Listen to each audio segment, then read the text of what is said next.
Our story today is called Paul's Case. It was written by Willa Cather. Chapter 1. Paul hated school. He did not do his homework. He did not like his teachers. Paul's father did not know what to do with him. His teachers did not know either. One afternoon, all his teachers at Pittsburgh High School met together with him to discuss his case. Paul was late. When he entered the room, his teachers sat waiting for him. He was tall for his age and very thin. His clothes were too small for him, but they were clean. He had a bright red flower in the buttonhole of his black jacket. One of the teachers asked Paul why he had come to the meeting. Paul said politely that he wanted to do better in school. This was a lie. Paul often lied. His teachers began to speak. They had many complaints. One said Paul talked to the other students instead of paying attention to the lessons. Another said Paul always sat in class with his hands covering his eyes. A third teacher said Paul looked out the window instead of looking at her. His teachers attacked him without mercy. Paul's eyebrows moved up and down as his teacher spoke. His smile never left his face, but his fingers shook as he touched the flower on his coat. At last the meeting was over. Paul's smile got even wider. He bowed gracefully and left the room. His teachers were angry and confused. The art teacher spoke for all of them when he said there was something about Paul that he didn't understand. "I don't think he really means to be bad," he said. "There's just something wrong with that boy." Then the art teacher remembered one warm afternoon when Paul had fallen asleep in his class. Paul's face was white with thin blue veins under the skin. The boy's face looked tired and lined, like an old man's. His eyebrows moved up and down, even in his sleep. After he left the meeting, Paul ran down the hill from the school, whistling. He was late for his job at the concert hall. Paul was an usher there. He showed people to their seats. He carried messages for them. He brought them their programs with a polite bow. Everyone thought he was a charming boy and the best usher at the hall. When Paul reached the concert hall that evening, he went immediately to the dressing room. About 6 boys were already there. Paul began changing his clothes with excited hands. He loved his green uniform with the gold pockets and design. Paul rushed into the concert hall as soon as he had changed clothes. He ran up and down the hall, helping people. He became more and more excited. His face became pink, and his eyes seemed larger and very bright. He looked almost handsome. At last, everyone was seated. The orchestra began to play, and Paul sat down with a sigh of relief. The music seemed to free something in Paul's spirit. Then a woman came out and began to sing. She had a rich, strong soprano voice. Paul felt truly happy for the first time that day. At the end of the concert, Paul went back to the dressing room. After he had changed his clothes again, he went outside the concert hall. He decided to wait for the singer to come out. While he waited, he looked across the street to the large hotel called the Schenley. All the important people stayed at the Schenley when they visited Pittsburgh. Paul had never been inside it, but he used to stand near the hotel's wide glass doors. He liked to watch the people enter and leave. He believed if he could only enter this kind of a hotel, he would be able to leave school, his teachers, and his ordinary gray life behind him forever. At last, the singer came out of the concert hall. Paul followed her as she walked to the hotel. He was part of a large crowd of admirers who had waited to see her. When they all reached the hotel, she turned and waved. Then the doors opened, and she disappeared inside. Paul stared into the hotel as the doors slowly closed.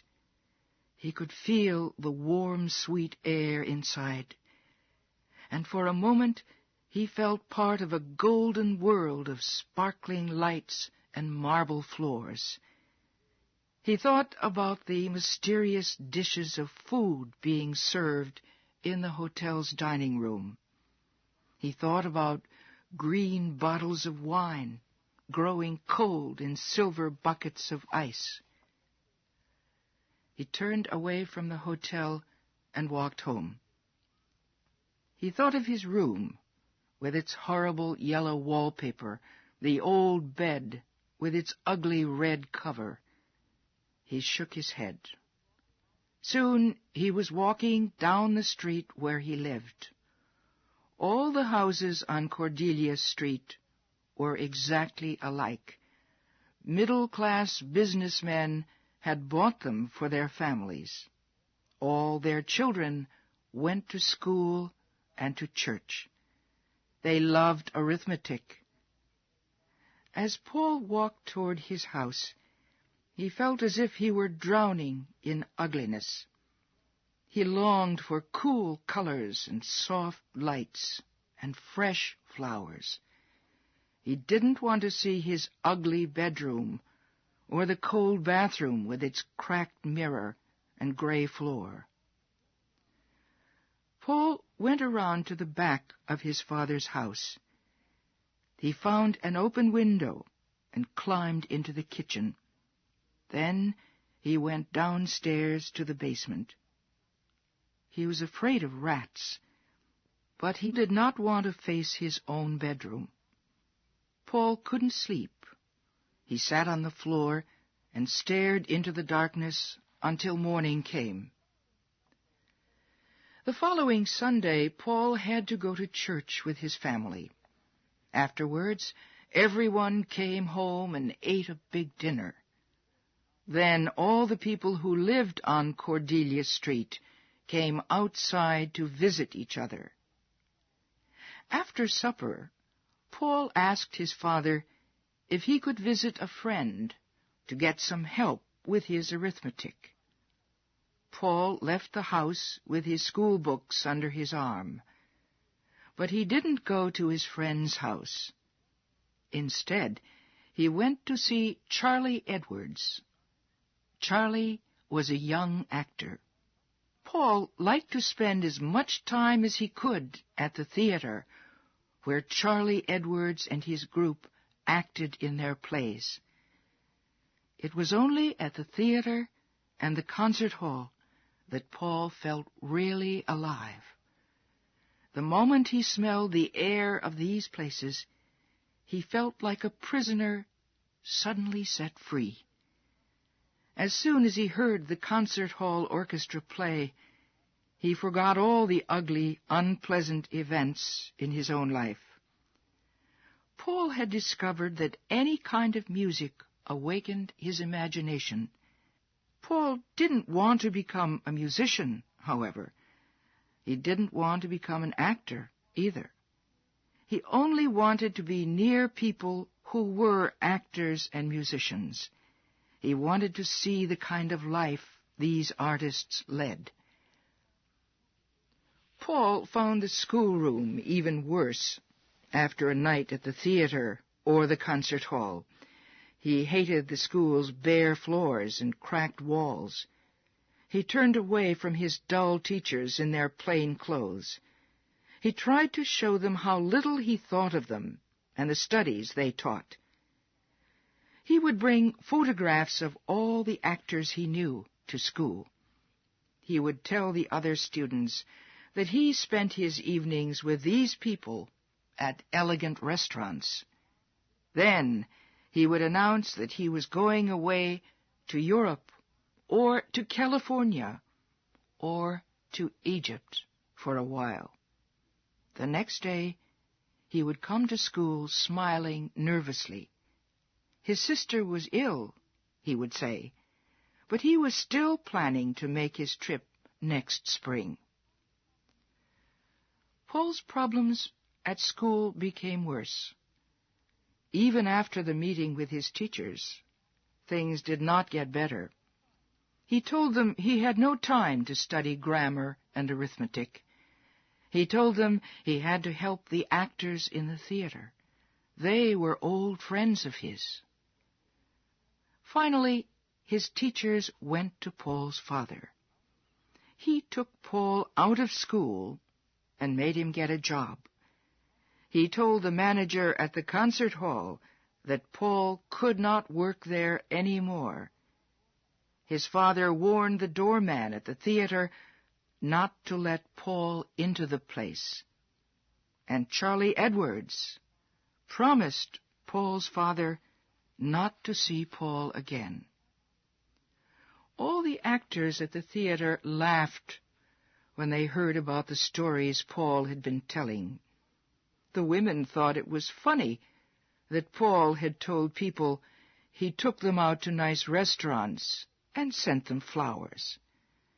They agreed with the teachers and with his father that Paul's was a bad case.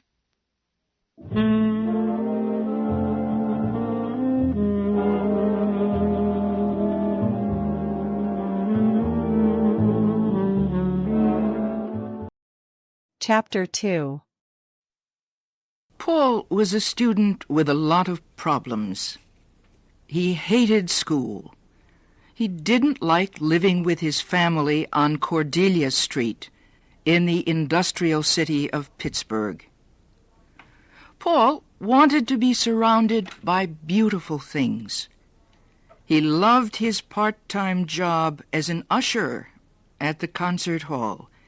He helped people find their seats before the concert. Then he could listen to the music and dream of exciting places. Paul also spent a lot of time at the local theater. He knew many of the actors who worked there. He used to do little jobs for them, and they would let him see plays for free. Paul had little time left for his studies, so he was always in trouble with his teachers. Finally, Paul's teachers complained again to his father. His father took him out of school and made him take a job in a large company. He would not let Paul go near the concert hall or the theater. Paul did not like his job as a messenger boy. He began to plan his escape. A few weeks later, Paul's boss, Mr. Denny, gave Paul a large amount of money to take to the bank. He told Paul to hurry because it was Friday afternoon. He said the bank would close soon and would not open again until Monday. At the bank, Paul took the money out of his pocket it was $5,000.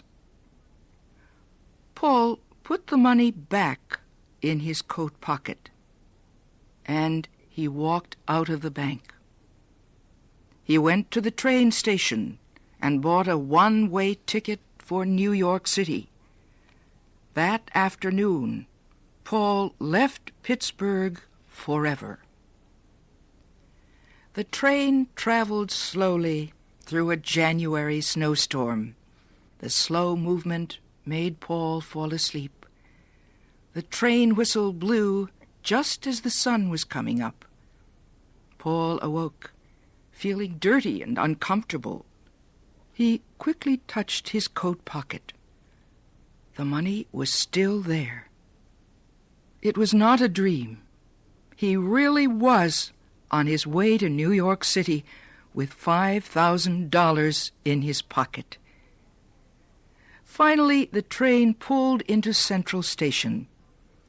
Paul walked quickly out of the station and went immediately to an expensive clothing store for men. The salesman was very polite when he saw Paul's money. Paul bought 2 suits, several white silk shirts, some silk ties of different colors. Then he bought a black tuxedo suit for the theater, a warm winter coat, a red bathrobe, and the finest silk underclothes.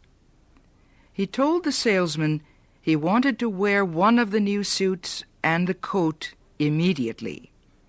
The salesman bowed and smiled. Paul then took a taxi to another shop, where he bought several pairs of leather shoes and boots. Next, he went to the famous jewelry store, Tiffany's, and bought a tie pin and some brushes with silver handles. His last stop was a luggage store, where he had all his new clothes put into several expensive suitcases. It was a little before 1 o'clock in the afternoon when Paul arrived at the Waldorf Astoria Hotel. The doorman opened the hotel's glass doors for Paul, and the boy entered. The thick carpet under his feet had the colors of 1,000 jewels. The lights sparkled from crystal chandeliers. Paul told the hotel clerk he was from Washington, D.C. He said his mother and father were arriving in a few days from Europe. He explained he was going to wait for them at the hotel. In his dreams, Paul had planned this trip to New York 100 times. He knew all about the Waldorf Astoria, one of New York's most expensive hotels. As soon as he entered his rooms, he saw that everything was perfect, except for one thing. He rang the bell and asked for fresh flowers to be sent quickly to his rooms. When the flowers came, Paul put them in water, and then he took a long, hot bath. He came out of the bathroom wearing the red silk bathrobe. Outside his windows, the snow was falling so fast that he could not see across the street. But inside, the air was warm and sweet. He lay down on the sofa in his sitting room. It had all been so very simple, he thought. When they had shut him out of the theater and the concert hall, Paul knew he had to leave. But he was surprised that he had not been afraid to go. He could not remember a time when he had not been afraid of something, even when he was a little boy. But now he felt free. He wasn't afraid any more. He watched the snow until he fell asleep. It was 4 o'clock in the afternoon when Paul woke up. He spent nearly an hour getting dressed. He looked at himself often in the mirror. His dark blue suit fit him so well that he did not seem too thin. The white silk shirt and the blue and lilac tie felt cool and smooth under his fingers. He was exactly the kind of boy he had always wanted to be. Paul put on his new winter coat and went downstairs. He got into a taxi and told the driver to take him for a ride along Fifth Avenue. Paul stared at the expensive stores. As the taxi stopped for a red light, Paul noticed a flower shop. Through the window, he could see all kinds of flowers. Paul thought the violets, roses, and lilies of the valley looked even more lovely because they were blooming in the middle of winter. Paul began to feel hungry, so he asked the taxi driver to take him back to the hotel. As he entered the dining room, the music of the hotel orchestra floated up to greet him. He sat at a table near a window. The fresh flowers, the white tablecloth, and the colored wine glasses pleased Paul's eyes. The soft music, the low voices of the people around him, and the soft popping of champagne corks whispered into Paul's ears. This is what everyone wants, he thought. He could not believe he had ever lived in Pittsburgh on Cordelia Street. That belonged to another time and place. Paul lifted the crystal glass of champagne and drank the cold, precious, bubbling wine. He belonged here. Later that evening, Paul put on his black tuxedo and went to the opera. He felt perfectly at ease. He had only to look at his tuxedo to know he belonged with all the other beautiful people in the opera house. He didn't talk to anyone, but his eyes recorded everything. Paul's golden days went by without a shadow. He made each one as perfect as he could. On the 8th day after his arrival in New York, he found a report in the newspaper about his crime. It said that his father had paid the company the $5,000 that Paul had stolen. It said Paul had been seen in a New York hotel. And it said Paul's father was in New York. He was looking for Paul to bring him back to Pittsburgh. Paul's knees became weak. He sat down in a chair and put his head in his hands. The dream was ended. He had to go back to Cordelia Street, back to the yellow-papered bedroom, the smell of cooked cabbage, the daily ride to work on the crowded streetcars. Paul poured himself a glass of champagne and drank it quickly. He poured another glass and drank that one too. Paul had a taxi take him out of the city and into the country. The taxi left him near some railroad tracks. Paul suddenly remembered all the flowers he had seen in a shop window his first night in New York. He realized that by now every one of those flowers was dead. They had had only one splendid moment to challenge winter.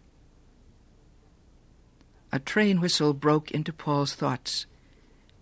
He watched as the train grew bigger and bigger. As it came closer, Paul's body shook. His lips wore a frightened smile. Paul looked nervously around as if someone might be watching him. When the right moment came, Paul jumped. And as he jumped, he realized his great mistake. The blue of the ocean and the yellow of the desert flashed through his brain. He had not seen them yet. There was so much he had not seen. Paul felt something hit his chest. He felt his body fly through the air far and fast. Then everything turned black, and Paul dropped back into the great design of things.